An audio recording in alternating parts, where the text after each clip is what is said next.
నమస్తే welcome to our channel నేను మిషాల్ని వైసీపీకి చెందిన నలుగురు ఫైర్ బ్రాండ్లు ఎక్కడ అదే కోణంలో దర్యాప్తులో ఉన్నారు. సో దీని మీద పూర్తిగా విశ్లేషించడానికి మనతో పాటు ఉన్నారు senior journalist doctor Kanakadurga Vadlamani గారు ఉన్నారు. వారిని అడిగే కొన్ని విషయాలు మనం తెలుసుకుందాం. నమస్కారం మేడం. నమస్తే అండి మేడం, వైసీపీకి చెందిన నలుగురు ఫైర్ బ్రాండ్లు ఎక్కడ, అసలు ఏం చేస్తున్నారు, ఎక్కడున్నారు, దీనికి సంబంధించి మీరు పూర్తి విశ్లేషణ మీరు ఏమంటారు? మీరు అడిగేది ఆ నలుగురు గురించా? ఆ నలుగురు గురించి మేడం. ఆ నలుగురు ఎవరి బాటలో వాళ్ళు ఉన్నారు. అంటే ఎటు వెళ్ళాలో తెలియక పయనం ఎటు అని ఒక క్వశ్చన్ మార్క్లో ఉన్నారు. అసలు ఆ నలుగురు ఎవరెవరు పేర్లు చెప్పండి మేడం. చెప్తాను, వరుసగా చెప్తాను. రాజకీయంగా ఇప్పుడు ఎటు వెళ్ళాలి, ఏం చెయ్యాలి? ఎందుకంటే నలుగురు కేసులు ఎదుర్కొంటారు. ఎవడు కూడా ఇందులో తప్పించుకోవటానికి ఎవరూ లేరు. ఒకటి మన గ్రేట్ రోజా గారు, నెంబర్ వన్ ఫైర్ బ్రాండ్. ఆవిడ ఏమయ్యారు, నిన్ననేదో వచ్చి ఎగిరింది ఆవిడ. ఏమని, ఏదో మున్సిపాలిటీలో ఎవరిదో ఇల్లు కొట్టేశారు, మిగతా వాళ్ళ ఇళ్ళన్నీ కూడా కొట్టలేదు, ఇదే మున్సిపాలిటీలో ఆక్రమించుకుంటే ఊరుకుంటారు అంటే ఏదో చెప్పింది. చెప్పి నేను నగరిలో ఎప్పుడైనా కూడా మీకు నేను అందుబాటులో ఉంటాను, అదేవిధంగా మా జగన్మోహన్ రెడ్డి గారు ఉంటారు, ఏ సమయంలో అయినా మీరు రావచ్చండి. ఇప్పుడు తెల్లారు లేస్తే ఏమైంది, ఇప్పుడు ఆయన రైతు ధర్నాలు తర్వాత నియోజకవర్గాలకు వెళ్ళండి అని చెప్పాడు కదా. ఆవిడ మరి వెళ్తుందా వెళ్ళదా, నేను రాలేను అన్నట్టుగా చెప్పిందని తెలుస్తోంది మనకి. ప్లస్ అసలు ఓడిపోయిన వెంటనే ఆవిడ అసలు మనకు కనిపించలా. ఆ తర్వాత ఏదో నామకే వస్తే మాట్లాడింది, ఏదో వేరే కంట్రీకి వెళ్ళి ఎంజాయ్ చేసి వచ్చింది, అందరికీ తెలుసు. అది అయిపోయాక ఒకటి రెండు సార్లు ఈ మధ్యన ప్రెస్లో కనిపిస్తోంది. అంటే అసలు అప్పుడు అంతకుముందు ఎలా ఆడుకుంది, ఎలా మాట్లాడింది, చంద్రబాబు నాయుడు గారిని, లోకేష్ని, పవన్ కళ్యాణ్ని ఎట్లా తిట్టింది. అసలు పవన్ కళ్యాణ్ అయితే గెలవడు, వార్డు మెంబర్కి కూడా పనికిరాడు, ఎమ్మెల్యే ఏమవుతాడు, అసెంబ్లీ గేటు తాకనివ్వను, ఇలా ప్రగల్భాలు పలికింది. సరే, లోకేష్ ఎన్ని మాటలన్నో అందరికీ తెలుసు. అంటే ఎప్పుడు కూడా మనం అనేటప్పుడు ఆలోచించాలి. ఇవాళ నేను పవర్లో ఉన్నాను కదా అని ఎగిరెగిరి పడితే రేపొద్దున్న నా పరిస్థితి ఏంటి అని ప్రజలు అన్నీ గమనిస్తారండి. ఎవరు కూడా ఇవాళే నా రోజు అని అనుకోకూడదు. ఇవాళ నువ్వు బాగున్నావంటే రేపు నువ్వు ఎలా ఉంటావో నీకు తెలియదు. అది ప్రజల చేతుల్లో ఉంది. ప్రజలకి నచ్చాలి.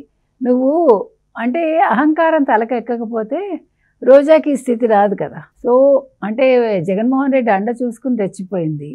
అన్నా జగనన్నా జగనన్నా అనుకుంటూ ఆవిడ మొత్తానికి ఇప్పుడు అన్నగారిని నట్టేట్లో ముంచింది, తను నట్టేట్లో మునిగింది చెప్పాలంటే. సో ఇవాళ ఫైర్ బ్రాండ్ ఎక్కడ అని ప్రజలు అడుగుతున్నారు. ఇంకేం ఫైర్ బ్రాండ్, అయిపోయింది. ఇంకా రాజకీయంగా ఆవిడ సమాధి అయినట్టే, కావాల్సిన సంపాదించుకుంది. కాకపోతే ఇప్పుడు ఆడుదాం ఆంధ్రాలో స్కామ్ ఉంది, ఆవిడ నెత్తి మీద ఇప్పుడు గుద్దుబండ. సో ఇప్పుడు వీళ్ళందరూ ఏమనుకున్నారంటే తెలుగుదేశం కూటమేం పట్టించుకోదని. నేను ముందు నుంచి చెప్పాను, మీరు గమనించండి. 6 నెలలు ఆగండి, కంగారు పడకండి, కేసుల మీద ఇప్పుడు దృష్టి పెట్టరు, ముందు అభివృద్ధి, తర్వాత సంపద సృష్టి, కంపెనీలను తీసుకురావటం, అమరావతి డెవలప్మెంటు, పోలవరం కట్టడం, వీటి మీద ఉంటుంది అని చెప్పారు. అదే జరిగింది. ఇప్పుడు సోషల్ మీడియాలో కూతలు కూసిన వాళ్ళందరికీ వాళ్ళ భరతం పడుతున్నారు. అదేవిధంగా ఒక్కొక్క కేసు బయటకు వస్తుంది. సో ఇప్పుడు వీళ్ళ మీద కూడా వరుసగా అరెస్ట్ వారెంట్లు వెళ్తాయి, ఎవరిని కూడా వదిలిపెట్టారు. మనం చెప్పిందే జరుగుతోంది. ఇంకా నెక్స్ట్ నెంబర్ 2 అనిల్ కుమార్ యాదవ్. అనిల్ కుమార్ యాదవ్ ఎట్లా మాట్లాడాడు, ఎట్లా రెచ్చిపోయాడు కూడా మనకు తెలుసు. నేను పవన్ కళ్యాణ్ నెగ్గితే నేను రాజకీయాల నుంచి తప్పుకుంటాను అన్నాడు. కానీ ఏమయ్యాడు, ఓడిపోయాడు మొదటిసారి. ఓడిపోయాక ఆ మాట, ఆ ప్రస్తావన తేవట్లా, నేను అన్నది వేరు అన్నట్టుగా మాట్లాడాడు. అసలు మనిషి ఎవరికి అందుబాటులో లేడు, వాళ్ళ కార్యకర్తలకు కూడా అర్థం కావట్లే. ఎందుకంటే అసలు ఎక్కడున్నాడో వాళ్ళకి తెలియదు. అటు బాబాయ్తో విభేదాలు, సొంత బాబాయ్ తోటి. సో ఏమయ్యాడు, అసలు పార్టీ గురించి కానీ ఏది పట్టించుకోవట్లేదు. వైసీపీ కాదు, నేను జగన్మోహన్ రెడ్డి పార్టీ అంటాడు ఏమన్నా అంటే. కాబట్టి ఇవాళ అనిల్ కుమార్ యాదవ్ ఏమయ్యాడు, వీళ్ళందరూ ఎగిరెగిరి పడ్డారు. మామూలుగా ఎగరలేదుగా, కప్పలు కూడా ఎగరవేమో, అట్లా ఎగిరారు ఒక్కొక్కరు. ఇప్పుడు ఏం చేస్తున్నాడు, ఎక్కడున్నాడు అంటే మద్రాస్, హైదరాబాద్లో తనకుండే వ్యాపారాలు చూసుకుంటూ పార్టీని పక్కన పెట్టి అసలు తాడేపల్లి ప్యాలెస్ వైపు వీళ్ళెవరూ కూడా కన్నెత్తి చూడాల. అసలు ఎవరు కూడా జగన్మోహన్ రెడ్డిని కలవాల, పట్టించుకోవట్లా. అటు రోజా అంతే, ఇటు అనిల్ కుమార్ యాదవ్ అంతే. ఇకపోతే మూడో వ్యక్తి కొడాలి నాని. కొడాలి నాని అసలు ఎంత కొవ్వు బట్టి మాట్లాడాడు, ఎట్లా మాట్లాడాడు. గుట్కా నానిగా పేరుగాంచిన కొడాలి నాని అసలు ఎంతమందిని హెరాస్ చేశాడు. ఒక మహిళ అప్పుడు జరిగింది, మనందరం కూడా మాట్లాడుకున్నాం, వాళ్ళ కొడుకు విషయంలో కానీ ఏదైనా కూడా అతను ఎట్లా అసలు చంద్రబాబు నాయుడిని కానీ లోకేష్ని కానీ చాలా నీచంగా మాట్లాడి, అసలు భువనేశ్వరమ్మ గారి గురించి నీచంగా మాట్లాడి, అసలు ఉల్లుపై తెలియకుండా అసలు ఇలాంటి వ్యక్తుల్ని పెట్టుకుని జగన్మోహన్ రెడ్డి ఎట్లా ముఖ్యమంత్రిగా అప్పుడు కొనసాగాడు 2019 నుంచి 24 వరకు.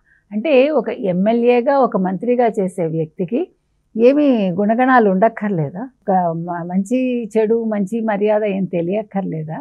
అంటే ఒక సంస్కారం ఉండక్కర్లేదా? సంస్కారహీనులని జగన్మోహన్ రెడ్డి పెంచి పోషించాడా? వాళ్ళకి మంత్రి పదవులు ఇచ్చాడా? అంటే ఏం సెట్ చేయదలుచుకున్నాడు, ఏం చెప్పదలుచుకున్నాడు అసలు? అంటే నా పరిపాలన ఇంతే, నేను ఇలాంటి వాళ్ళకే కొమ్ము కాస్తాను, ఇలాంటి వాళ్ళనే నా దగ్గర పెట్టుకుంటాను, మంచి వాళ్ళు, చదువుకున్న వాళ్ళు, సంస్కారవంతంగా మాట్లాడేవాళ్ళు నాకు అక్కర్లేదు అని అనుకున్నాడా? ఎందుకంటే అసలు ఇప్పుడు నీ స్నేహితులు ఎవరో చెప్పు, నీ గురించి చెప్తామంటారు, అదొక నానుడి. నీ మంత్రులు ఎవరో చెప్పు, నీ గురించి చెప్తామంటే వీళ్ళు మంత్రులు. ఓ రోజా, ఓ అనిల్ కుమార్ యాదవ్, ఓ కొడాలి నాని, ఇంత గ్రేట్ పర్సనాలిటీస్ని పెట్టుకుంటే ఇంకా జగన్మోహన్ రెడ్డి ఎలాంటి వాడు, ఎంత దిగజారుడు మనిషి అనేది అర్థమవుతుందిగా. కొడాలి నాని వాళ్ళు ఎక్కడైనా కనిపిస్తున్నాడా? ఏదో అడపాదడపా ఇప్పుడు గోదాంలో స్కామ్ దందా బయటకు వచ్చింది, అడపాదడపా ఏదో ఆ జగన్మోహన్ రెడ్డి పెట్టేదానికి వెళ్తూ ఉంటాడు, కామ్గా కూర్చుంటున్నాడు, ఎక్కడ అసలు మాట్లాడటల్లా. ఆ పౌరుషాలు, ఆ రోషాలు, ఆ ఎగరడాలు అన్నీ ఏమయ్యాయో ఎవరికీ తెలియదు. మామూలుగా కాదు కదా, ఒక ప్రెస్ మీట్ పెడితే అంటే నీచాతి నీచంగా మాట్లాడటం, దాన్ని జగన్మోహన్ రెడ్డి ఎంకరేజ్ చేయటం, అసలు వైసీపీ దిగజారుడుతనానికి నిదర్శనాలు వీళ్ళందరూ. అంటే ఇలాంటి వాళ్ళని పెంచి పోషించిందా అని ప్రజలు చీత్కరించే స్థాయికి జగన్మోహన్ రెడ్డి తెచ్చుకున్నాడు. ఇకపోతే నాలుగో వ్యక్తి ఎవరు? పేర్ని నాని. పేర్ని నాని ఎవడు? ఇప్పుడు ఎందులో ఇరుక్కున్నాడు ఆయన? రేషన్ బియ్యం కేసులో ఇరుక్కున్నాడా? అంటే వాళ్ళ ఆవిడ పేరుతోటి, జయసుధ పేరుతోటి ఇప్పుడు ఏమున్నాయి? గోడౌన్లు. ఆ గోడౌన్లో ఎంత బియ్యం మాయమైపోయింది? 600 చిల్లర ఇంత బియ్యం మాయమైపోతే దాని విలువ 90 లక్షలు ఎంత ఉంటే 1,72,00,000 కట్టారు ఇప్పుడు. అంటే కేసు మాఫీ అయిపోతుందా? మళ్ళీ ఇంకా 50 లక్షలు ఎంతో కట్టాలి. సో ఈ డబ్బు కట్టేస్తే నా భార్య తప్పు చేయలేదు అని నిరూపిస్తాడా? ఇంకా వాళ్ళ అత్తగారిది కూడా ఉందిట గోడౌన్, ఇంకా తాళాలు బద్దలు కొడితే వాళ్ళేమో అదేంటి ఆ లెడ్జర్లు అవి ఇవ్వమన్నట్టు, ఇవ్వమంటే బలవంతంగా తీసుకున్నారు పోలీసులు అనుకోండి. అంటే అసలు మొన్నటి వరకు ప్రెస్ మీట్లు పెట్టి తెచ్చిపోయిన పేర్ని నాని ఈరోజు ఏమయ్యాడు? ఇప్పుడు ఏం చేస్తాడు? అరెస్ట్ భయంతో ఎక్కడ దాక్కుంటాడు? మధ్యలో అబ్స్కాండ్ అయిపోయారు కదా వాళ్ళు, లుకౌట్ నోటీసులు ఇచ్చాక కదా బయటకు వచ్చారు వీళ్ళు. కాబట్టి ఇదండి, అంటే జగన్మోహన్ రెడ్డి హయాంలో మంత్రులుగా పనిచేసిన వాళ్ళు ఈరోజు భయం గుప్పిట్లో బతుకుతున్నారు. వీళ్ళని జగన్మోహన్ రెడ్డి ఎలా కాపాడతాడు? జగన్మోహన్ రెడ్డికే దిక్కు లేదు. జగన్మోహన్ రెడ్డి కొత్త సంవత్సరంలో అరెస్ట్ అయితే వీళ్ళందరూ కూడా నెక్స్ట్ ఆయన పక్క సెల్లుల్లో కూర్చొని ఎందుకు మేడం కొత్త సంవత్సరంలో జనంలోకి వస్తున్నానని మాట్లాడుతున్నాడు జగన్మోహన్ రెడ్డి.